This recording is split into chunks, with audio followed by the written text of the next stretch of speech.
नमस्कार दोस्तों, India news देख रहे हैं आप और मैं हूं आपके साथ वैभव मिश्रा। क्या मुनीर के हाथ से अब पीओजे जाने वाला है पाकिस्तान के कब्जे वाला कश्मीर? आसिम मुनीर के लिए अब नासूर बनता जा रहा है। पीओके की आवाम पहले से ही पाकिस्तानी फौज को घुटने पर लेकर आई थी। अब Jammu Kashmir joint Awami action committee के शांतिपूर्ण प्रदर्शन रैली पर पाकिस्तानी फोर्स ने गोलियां चला दी। यहां गलती पाकिस्तानी सेना और आसिम मुनीर को अब सबसे महंगी पड़ने वाली है। पाकिस्तानी रेंजर्स द्वारा की गई फायरिंग और आंसू गैस के गोलों की बौछार में एक प्रदर्शनकारी की मौत हुई है और कई लोग गंभीर रूप से घायल हैं। पीओजे में लगातार हालात तनावपूर्ण बने हुए हैं। पाकिस्तान सरकार के खिलाफ चल रहा विरोध प्रदर्शन अब तेज होता दिखाई दे रहा है। आंदोलन का नेतृत्व कर रही ज्वाइंट आवामी एक्शन कमेटी ने पाकिस्तान सरकार को महज 48 घंटे का अल्टीमेटम देते हुए चेतावनी दी कि अगर उनकी मांगें पूरी नहीं की गई तो 9 जुलाई से बड़े स्तर पर आंदोलन की शुरुआत होगी। अब सवाल यह कि क्या पाकिस्तान सरकार प्रदर्शनकारियों की मांगों पर बातचीत का रास्ता अपनाएगी या फिर आंदोलन अब आगे और उग्र होगा? अगर 9 जुलाई को प्रस्तावित प्रदर्शन बड़े पैमाने पर होता है तो इसका पूरा असर पीओजे के हालात पर पड़ सकता है। पाकिस्तान पहले से ही आर्थिक संकट, राजनीतिक अस्थिरता और तीसरा सबसे महत्वपूर्ण मुद्दा आंतरिक सुरक्षा की चुनौतियों का सामना कर रहा है।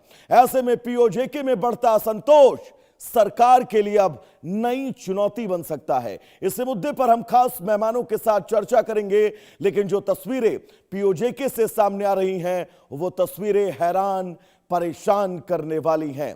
दरअसल जेएसी की धमकी पर मुनीर की चुप्पी, क्या ये अब पाक अधिकृत कश्मीर के किसी नए भविष्य की नई कल्पना भर है या फिर आगे पाक अधिकृत कश्मीर का भविष्य बिल्कुल अलग होने वाला है?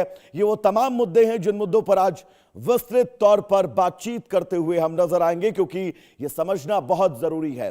पाक अधिकृत कश्मीर के अंदर जो तस्वीरें सामने आ रही हैं वो बहुत सारे सवाल खड़े कर रही हैं। अब ग्राफिक्स के जरिए हम आपको बताएंगे कि आखिर जेएसी ने क्या धमकी दी है मुनीर को। दरअसल जेएसी ने मुनीर को 48 घंटे का अल्टीमेटम दिया है दोस्तों। सिर्फ मांगे अगर नहीं मानी गई तो बहुत तेज आंदोलन होगा। 9 जुलाई से बड़े प्रदर्शन का ऐलान किया गया है ज्वाइंट आवामी एक्शन कमेटी की तरफ से। पाकिस्तान सरकार पर अब इस एक्शन के बाद दबाव बढ़ता हुआ नजर आ रहा है। जेएसी ने मुनीर को महज 48 घंटे का अल्टीमेटम दिया है। लेकिन दर्शकों, वैसे में यह भी समझना बहुत जरूरी है कि आंदोलन ये तेज हुआ क्यों। तो ग्राफिक्स के जरिए बिग वॉल पर हम आपको समझाएंगे। दरअसल पीओजे के कई शहरों में रैलियां और धरने लगातार देखे जा रहे हैं। महिलाओं और युवाओं की बड़ी भागीदारी इन प्रदर्शनों में है। अब्बासपुर में बड़ी जनसभा का दावा किया गया पीओजे में। अगली ग्राफिक्स अगर हम आपको बताएं तो प्रदर्शन के दौरान फायरिंग कर दी गई वहां पर निहत्थे थे लोगों पर। अगली ग्राफिक्स अगर हम आपको बताएं तो कई लोगों के घायल होने का दावा जेएसी की तरफ से किया जा रहा है। शांतिपूर्ण प्रदर्शन पर बल प्रयोग का आरोप लगा है मुनीर के सेना और पाकिस्तानी रेंजर पर। नेताओं की गिरफ्तारियों से अब जनता का आक्रोश बढ़ता जा रहा है और यह आक्रोश बहुत तेज हो रहा है। प्रदर्शन रोकने के लिए सुरक्षा बलों की तैनाती है। प्रशासन और प्रदर्शनकारियों में अब क्लैशेस देखने को मिल रहे हैं और ये क्लैशेस ये बता रहे हैं कि पाक अधिकृत कश्मीर में कुछ भी ठीक नहीं है। जेएसी की प्रमुख मांग क्या है, ये भी हम आपको ग्राफिक्स के जरिए बताएंगे। दरअसल जो नेता जिनकी गिरफ्तारी हुई है उनको रिहा किया जाए, ये पहली मांग। महंगाई और टैक्स में पाक अधिकृत कश्मीर की जनता को राहत मिले। बिजली और आवश्यक सुविधाओं की उपलब्धता इस पाक अधिकृत कश्मीर में करवाई जाए। प्रशासनिक नीतियों में सुधार हो, यह बड़ी मांग है। और सबसे महत्वपूर्ण मांग, स्थानीय लोगों के अधिकारों की सुरक्षा की जाए। और ये वो मांगे हैं जिन मांगों को लेकर पाक अधिकृत कश्मीर पिछले कई दिनों से सुलग रहा है और आसिम मुनीर की सेना वहां की जनता के सीने पर गोलियां मार रही है। लेकिन ऐसे में अब यह समझना दर्शकों जरूरी है कि जेएसी आखिर है क्या।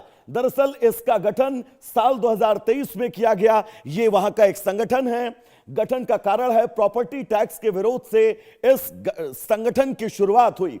अब कई सामाजिक आर्थिक मुद्दों पर यह संगठन सक्रिय है और वहां की जनता की, वहां की आवाम की आवाज उठाता है।